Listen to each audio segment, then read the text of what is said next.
Well, it has been 2 weeks now since that UPS cargo plane crashed right after it took off in Louisville, Kentucky, and questions remain when businesses there can reopen and when people will return to their jobs. So the NTSB has just released the crash site, meaning that their work on the ground is done and the decision of when to reopen is now up to the local officials there. And we are now hearing from the president of UPS Airlines for the first time since the crash. Watch.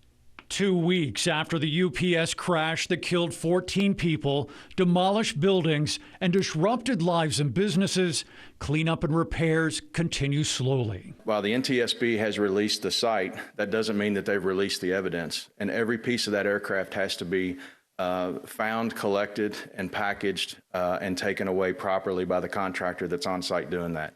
And removing the aircraft is only one challenge. Restoring utilities to some customers depends on the replacement of a damaged gas pipeline on Grade Lane. This is the pipeline that also delivers gas to the neighboring streets. We anticipate work along Grade Lane may take several weeks. According to LG&E, 90 customers remain without electricity, 94 are without gas. Waterways continue to be monitored. MSD reports collecting 880,000 gallons of oily runoff. We're going to continue the analysis and the assessment and the cleanup of the waterways, and it's probably going to be something that will run well into 2026.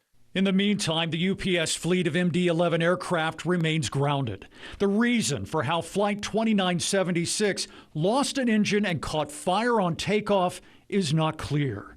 And for the first time since the crash, we hear from the president of UPS Airlines, who says the search for a root cause continues. And once we determine that, then they'll be able to develop an inspection plan, figure out, can we go out, can we inspect it? If so, how do we repair it? How do we put it back together? And then eventually return the fleet to service. But that's not going to happen quickly. Now, even though the NTSB released the site, there is still restricted access. Business owners, for example, can only be escorted in twice a week.